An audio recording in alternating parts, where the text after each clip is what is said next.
তো না, এটা আকস্মিক ভাবে, এটা কোনো আমার জানা নাই। আমি খাওয়া দাওয়া করে বাসায় যাচ্ছিলাম, হঠাৎ পিছন থেকে একটা ছেলে আমাকে আক্রমণ করে।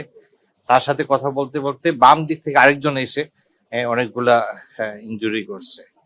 এরপরে যখন আমি একটু চিৎকার করছি, তারা দূরে সরে গেছে। তবে আমি রোডে এসে মানুষের সহায়তায় হাসপাতালে চলে আসছি।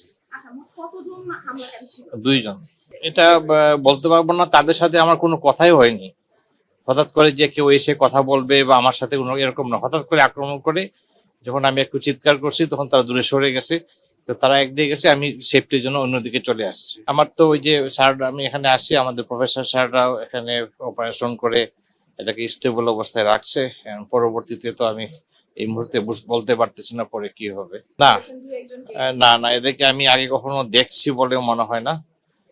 এবং মাস্ক পরা ছিল, যার কারণে ফেস আইডেন্টিফিকেশন করাও আমার পক্ষে সম্ভব না। দুইজন।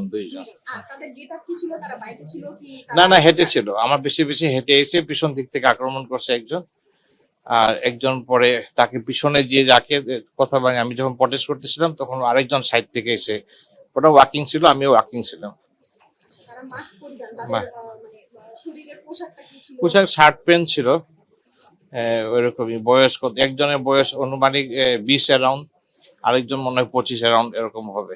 আমরা থানায় ইনফর্ম করেছি, ওনারা আসছিলেন, ওনারা এসে আমাদের কাছ থেকে খোঁজ খবর নিয়ে গেছেন। আমার অবস্থা জেনে গেছেন, ওই জায়গাতে তারা খোঁজ খবর নিচ্ছেন, হয়তো বা ওনারা ওনাদের মতো করে কাজ করবেন।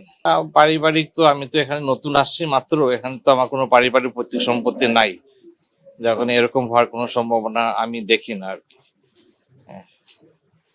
এটা ঠিক কি কারণে বা কি মোটিভ, এটা আমার জানা নাই।